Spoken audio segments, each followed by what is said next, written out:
বন্ধুরা, রাত ১১টা বাজে, বাইরে প্রচুর বৃষ্টি। হঠাৎ একটা সুন্দরী মেয়ে বৃষ্টিতে ভিজে আমার রুমে। আমি দেখেই ক্রাশ খেয়ে যাই। এক রাতেই আমাদের মাঝে সম্পর্ক গড়ে ওঠে। সারা রাত আমরা একসাথে কাটাই।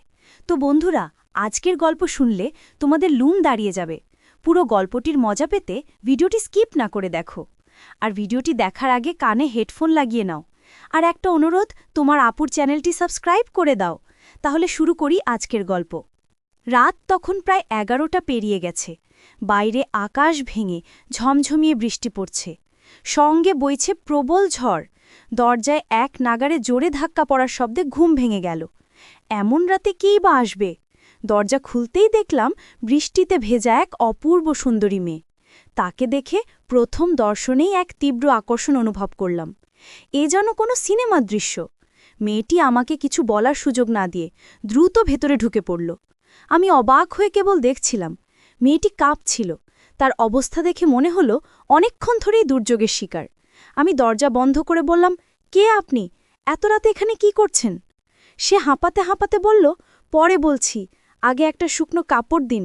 আর এ বাড়িতে কোনো মহিলা আছেন কি? আমি হতাশ হয়ে জানালাম, না, আমি একা থাকি, বাড়িতে আর কেউ নেই। কথাটা শুনে মেয়েটির মুখটা হঠাৎ ফ্যাকাশে হয়ে গেল। ভয় আর উদ্বেগের ছাপ স্পষ্ট। আমি দ্রুত বললাম, দয়া করে ভয় পাবেন না, আমি এক্ষুনি তোয়ালে আনছি। ছুটে গিয়ে এটি তোয়ালে আনলাম। তাকে জানালাম, পরিবারের সবাই একটা পারিবারিক অনুষ্ঠানে বাইরে গেছে, কালকে ভোরে ফিরে আসবে, আপনি নিশ্চিন্ত থাকতে পারেন। এরপর আমি তাকে আমার ছোট বোন রিয়ার একটা কামিজ ও পাজামা এনে দিলাম। মেয়েটি পাশের ঘরে গিয়ে পোশাক বদলে ফিরে এলো। ভেজা চুল মুছতে মুছতে এসে বলল, অনেক ধন্যবাদ। আমি বললাম, এবার বলুন তো, কোথা থেকে এলেন? সে বলল, আমি ঢাকা থেকে একটা জরুরি কাজে বগুড়া যাচ্ছিলাম। পথে আমাদের বাসটা হঠাৎ করেই খারাপ হয়ে যায়। যখন সেটা ঠিক হচ্ছিল তখনই এই ঝড় বৃষ্টি শুরু হলো। সবাই ছোটাছুটি শুরু করলো। আমি একটা দোকানের বারান্দায় আশ্রয় নিতে গিয়ে দেখি সেখানে কয়েকজন মানুষ আমাকে বিরক্ত করতে শুরু করে। বলতে গিয়ে তার গলা কেঁপে গেল। সে থেমে গিয়ে বলল, বুঝতে পারলাম ওরা ভালো লোক নয়, তাই ভয়ে সবকিছু ফেলে অন্ধের মতো ছুটতে শুরু করি।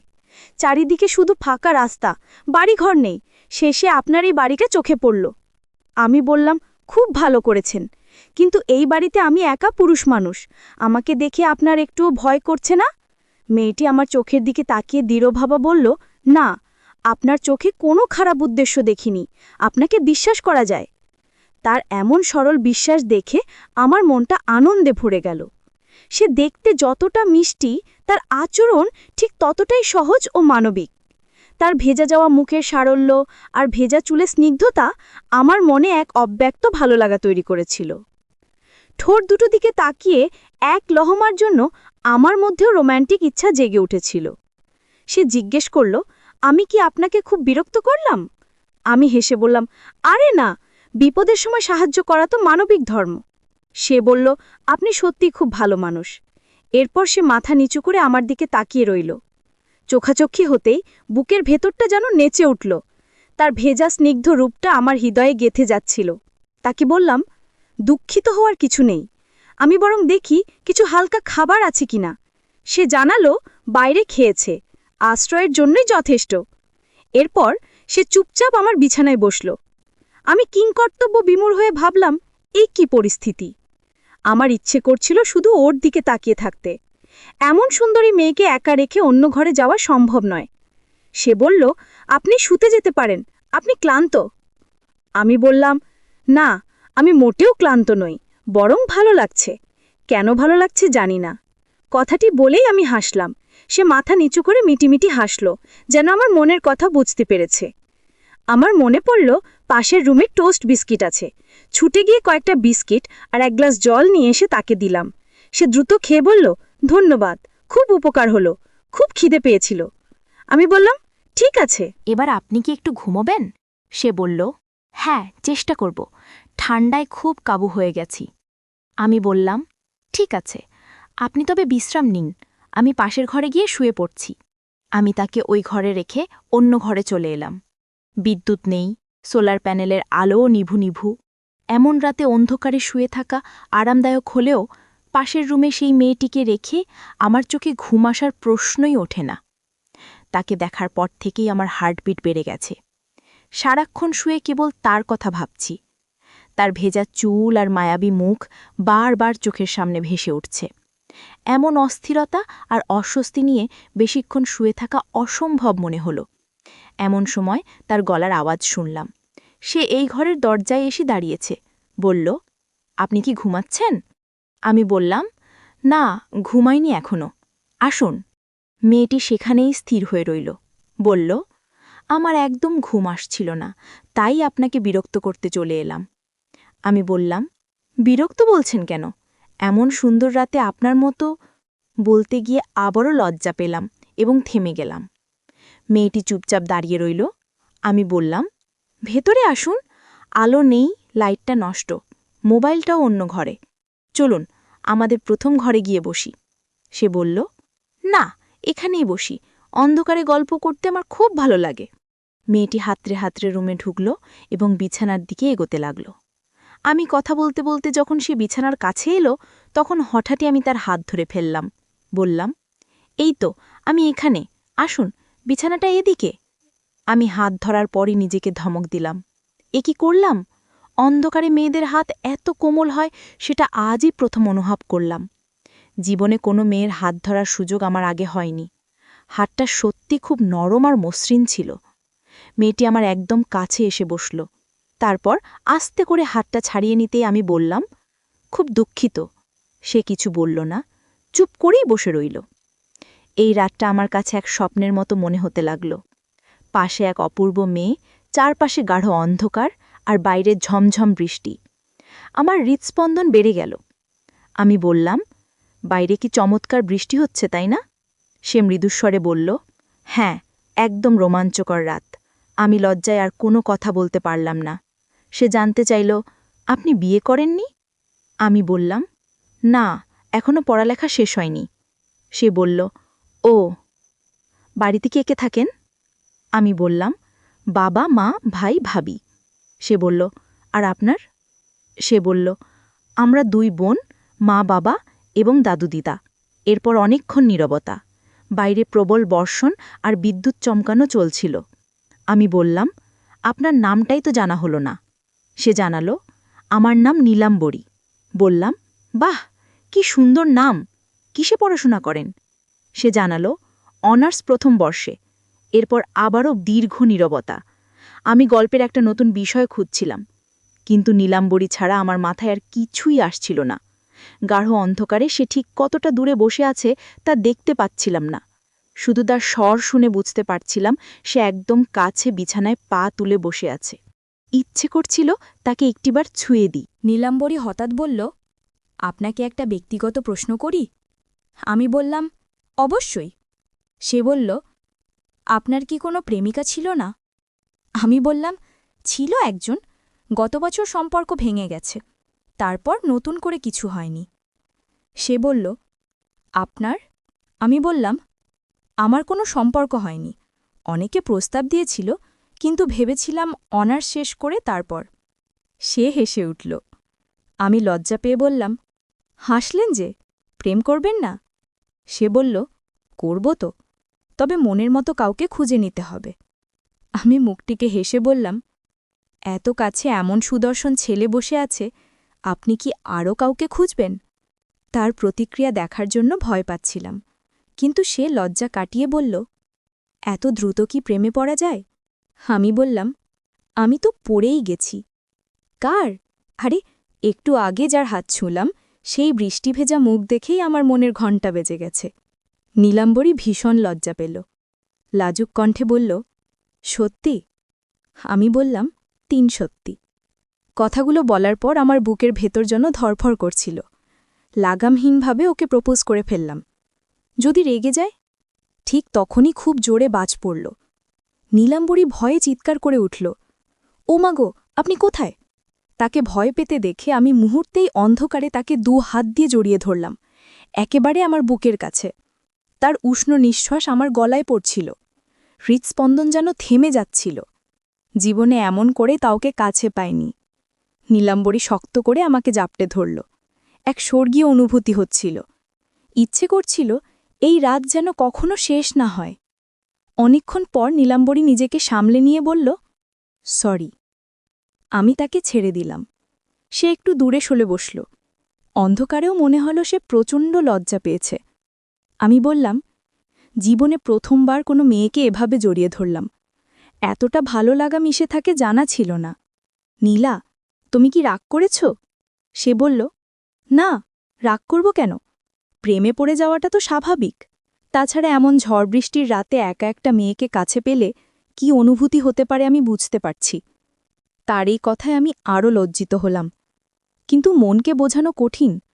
আমি নিজেকে সামলাতে চাইছিলাম। চিন্তাটা মাথায় আসতে একটু দূরে সরে বসলাম।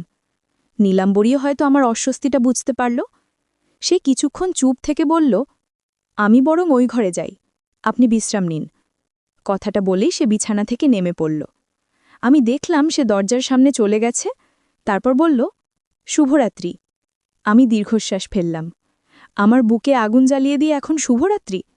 কিন্তু কিছু করার নেই। মনটা ছটফট করলেও জোর করা যায় না। অনেকক্ষণ বিছানায় এপাশ ওপাশ করলাম। পাশের রুমে নীলাম্বরীর মতো মেয়ে, যাকে দেখে প্রেমে পড়েছি, ঘুম আসা অসম্ভব। অস্থিরতা বেড়ে যাওয়ায় আর শুয়ে থাকতে পারলাম না। ওকে একবার না দেখলে ঘুম আসবে না। দ্রুত দরজার কাছে চলে এলাম। 2 রুমের মাঝখানে দরজাটা খোলা। ওর রুমের সোলার আলোর ক্ষীণ দুতি চলছিল। সেই আবছা আলোয় যা দেখলাম তাতে আমার হৃৎস্পন্দন আরও বেড়ে গেল। চোখ বন্ধ করে শুয়ে আছে নীলাম্বরী। ভেজা চুল তার মায়াবী মুখটার ওপর ছড়িয়ে পড়েছে। তাকে অসম্ভব মিষ্টি দেখাচ্ছিল। আমার খুব ইচ্ছে হলো ওর মুখটা একবার ছুঁয়ে দেখি, চুলগুলো সরিয়ে দিই। ইচ্ছেটা নেশার মতো চেপে ধরল। আমার মনে হলো, একবার ছুঁয়ে দেখলে কি খুব অন্যায় হয়ে যাবে? পর মুহূর্তেই বিবেকে বাদ সাধল, আবেগের বশে কোনো ভুল করিস না। কিন্তু অবচেতন মন কেবলই ওকে স্পর্শ করতে চাইছিল। এক ঘোর লাগা মুহূর্ত তখন। এক পা করে বিছানার কাছে এলাম। নীলাম্বরী বোধহয় ঘুমিয়ে পড়েছে। আমি অনেকক্ষণ তার দিকে তাকিয়ে রইলাম। মনে হলো যেন 1000 বছর ধরে এই মিষ্টি মুখটাই দেখার অপেক্ষায় ছিলাম। আলতো করে ওর চুলে হাত দিয়ে চুলগুলো মুখের ওপর থেকে সরিয়ে দিলাম। নীলাম্বরী চোখ মেলে তাকাল। তার চোখে গভীর বিস্ময়। সে বুঝতে পারেনি আমি এখানে বসে তাকে দেখছি, কিন্তু চুল সরিয়ে দেওয়াটা তাকে অবাক করে দিয়েছে। ও মিটিমিটি করে আমার দিকে তাকাচ্ছে। আমি গভীর আবেগে তাকে দেখছিলাম। ইচ্ছে করছিল সারা জীবন এভাবে চেয়ে থাকি। সব সহ্য করতে পারব, তবু এই সুখ ছাড়তে পারব না। যখন আমি নিষ্পলকভাবে দেখছি, নীলাম্বরী ফিসফিস করে বলল, আপনি? আমি বললাম, তোমাকে সারাক্ষণ দেখতে ইচ্ছে করছে। জানি না এইটুকু সময় কি মায়ায় জড়িয়ে ফেলেছ আমায়। আমি একা ওই ঘরে ঘুমাতে পারছি না। ইচ্ছে করছে তোমার পাশেই বসে থাকি আর তোমায় দেখি। নীলাম্বরী উঠে বিছানায় হেলান দিয়ে বসল। আমি তখন ওর একদম সামনে। আমার বুকে দ্রুত কাঁপুনি। হার্টবিট এত জোরে হচ্ছে যে মনে হচ্ছিল এখনই ফেটে যাবে। ঘরের আলো ধীরে ধীরে কমে আসতে শুরু করেছে। নীলাম্বরী বলল, এ কি, আলো হঠাৎ কমে গেল কেন? আমি বললাম, সোলার চার্জ কমে আসছে, টর্চ জেলে রাখি, ভয় পাবেন না, আর আমাকেও ভয় পাওয়ার দরকার নেই। নীলাম্বরী হেসে বলল, আপনাকে কেন ভয় পাব? আপনি কি বাঘ না ভাল্লুক? বলেই খিলখিল করে হাসতে লাগল। আমি হেসে বললাম, বাঘের চেয়েও আমাকে বেশি ভয় পাওয়া উচিত। সে দুষ্টুমি করে বলল, আপনি এতই ভয়ঙ্কর? আমার তো ভয় লাগছে না, বরং ইচ্ছে করছে বাঘটাকে কামড়ে দিই। আমি হেসে বললাম, ঠিক আছে, ব্যাপার না। ঘরের আলো আরও কমে এলো। এখন আবছা অন্ধকারে নীলাম্বরীকে আরও বেশি মায়াবী লাগছে। আমার হৃদস্পন্দন এত জোরে হচ্ছিল যে বৃষ্টি না হলে সে হয়তো শুনতে পেত। আবছা অন্ধকারে বসে দুজন দুজনের দিকে তাকিয়ে কথা বলছিলাম। আমি বললাম, নীলাম্বরী, আমি সত্যি তোমাকে ভালোবাসতে শুরু করেছি। নীলাম্বরী চমকে উঠল, লজ্জায় লাল হয়ে গেল। আমি বললাম, আমাকে কি ভালো লাগছে না? নীলাম্বরী চুপ থেকে বলল, আপনি অনেক ভালো ছেলে, কিন্তু এভাবে কি ভালোবাসা হয়? আমি বললাম, ভালোবাসা কিভাবে হয় নীলাম্বরী? এমন মায়াবী রাতে অদ্ভুত মায়া হয়ে তুমি আমার ঘরে এলে। তোমাকে ভালোবেসে কি ভুল করলাম? সে বলল, না, কিন্তু তবুও। তবুও কি? আমার উপর বিশ্বাস পাচ্ছ না? আমি বললাম, বিশ্বাস পাচ্ছি, কিন্তু ব্যাপারটা কেমন যেন লাগছে। এভাবে হঠাৎ দেখায় কি প্রেম হয়? আমি বললাম, অনেকেরই হয়। প্রেম এমন জিনিস যা 1 সেকেন্ডেও হতে পারে। Really, I love you Nilambari. Nilambari অবাক হয়ে তাকিয়ে রইল। আলো প্রায় নিভে গেছে। ঝাপসা আলোয় তার মুখে এক উত্তেজনা দেখছি। সে আস্তে আস্তে বলল, আমি কাউকে ভালোবাসিনি। যদি আমাকে ছেড়ে চলে যান? আমি বললাম, পাগল, তোমার নেশায় মাতাল হওয়া এই ছেলেটা তোমাকে ছাড়বে না। ছাড়লেও এই দরজা তোমার জন্য খোলা থাকল। নিজে এসে নিজ হাতে আমাকে খুন করে যেও। নীলাম্বরী করুণ গলায় বলল, এভাবে বলবেন না। সত্যি বলছি, আমারও আপনাকে ভালো লেগেছে। আপনি আমাকে জড়িয়ে ধরার পর খুব ভালো লাগছিল। ইচ্ছে করছিল সারা জীবন ওই বুকে মাথা রেখে কাটিয়ে দিই। নীলাম্বরীর এই কথায় আমার মনটা ভরে গেল। আমি তাকে বুকে জড়িয়ে ধরতে চাইলাম, কিন্তু নিজেকে সামলে নিলাম। সে বলল, ভালোবাসার মানে কি আপনার কাছে? আমি বললাম, অনুভূতি, বিশ্বাস, পাশে থাকা আর একে অপরকে ভালো রাখা। সে বলল, আপনাকে বিশ্বাস করতে তো আমার একটু কষ্ট হচ্ছে। আমি বললাম, অবিশ্বাস করার মতো কিছু করেছি? সে বলল, হয়তোবা। আমার মুখ শুকিয়ে গেল। লজ্জিত মুখে বললাম, যদি সেরকম কিছু করে থাকি ক্ষমা চাইছি, কিন্তু তুমি আমাকে বিশ্বাস করতে পারো। সে বলল, বিশ্বাস অর্জন করতে চাইলে আপনাকে একটা পরীক্ষা দিতে হবে। আমি বললাম, কি পরীক্ষা? সে বলল, এই প্রায় অন্ধকারেই আমরা বসে গল্প করব। বৃষ্টির শব্দ শুনতে শুনতে একে অপরকে বোঝার চেষ্টা করব, কিন্তু আপনি কোনোভাবেই আমাকে স্পর্শ করতে পারবেন না। যদি এই পরীক্ষায় পাশ করেন, আমি আপনাকে ভালোবাসব, আর না পারলে আপনি ওই রুমে চলে যান। নীলাম্বরীর কথায় আমি আশ্বস্ত হলাম। সে সত্যিই ভালো মেয়ে। আমি রাজি হলাম। আচ্ছা, আমি তোমার পরীক্ষা দিতে রাজি। নীলাম্বরী খুশি হল। এরপর দুজনেই অনেকক্ষণ চুপচাপ। আমার বুকের ভেতর ধুকবুক করছে, তবুও ওর কথা রাখার জন্য চেষ্টা করছিলাম। নীলাম্বরী বলল, বৃষ্টির শব্দ আপনার ভালো লাগে? আমি বললাম, খুব ভালো লাগে। সে বলল, আমরা কি একে অপরের হাত ধরতে পারি? নীলাম্বরীর কথায় চমকে উঠলাম। আলো প্রায় নিভে যাওয়ার আগে ওর হাতে হাত রাখলাম। তার হাত স্পর্শ করে এক অনাবিল সুখ পেলাম। সে বলল, অন্ধকারে বসে থাকতে কেমন লাগছে? আমি বললাম, খুব অন্যরকম লাগছে। জীবনে প্রথমবার এত সুন্দর একটা রাত পেলাম। সে বলল, বৃষ্টি একটু কমেছে, চলুন না বারান্দায় গিয়ে বসি। আমি বললাম, ঠিক আছে, চলো, কিন্তু আরও কিছুক্ষণ তোমার হাতটা ধরে থাকি। ওর পরীক্ষা শেষ না হওয়া পর্যন্ত আমি ওকে হারাতে চাই না। ওর হাত শক্ত করে ধরে রাখলাম। সে উঠে দাঁড়িয়ে বলল, বারান্দায় যাব, ওখানে দাঁড়িয়ে বৃষ্টির শব্দ শুনব। আমি বললাম, আচ্ছা, চলো। অন্ধকারের মধ্যেই ওর হাত ধরে দরজার কাছে আসলাম। দরজা খুলে বাইরে বারান্দায় বের হলাম। বৃষ্টি কমলেও আবহাওয়া বেশ পরিষ্কার। নীলাম্বরী আমার হাত ছেড়ে দিয়ে বৃষ্টিতে হাত ভেজাতে লাগল। আমিও গিয়ে তার পাশে দাঁড়ালাম। বৃষ্টির পানি ধরার চেষ্টা করলাম। নীলাম্বরী কয়েক ফোঁটা পানি আমার গায়ে ছিটিয়ে দিল। আমিও একই কাজ করলাম। বেশ কিছুক্ষণ ধরে চলল আমাদের খুনসুতি আর কথোপকথন। বন্ধুরা, এই রোমাঞ্চকর রাতের গল্প এখানেই থামছে। নীলাম্বরী কি তার ভালোবাসার পরীক্ষায় উত্তীর্ণ হবে? তাদের সম্পর্ক কোন দিকে মোড় নেবে? পরবর্তী পর্ব জানতে চ্যানেলটি সাবস্ক্রাইব করে বেল আইকনটি অন করে দিন। ধন্যবাদ।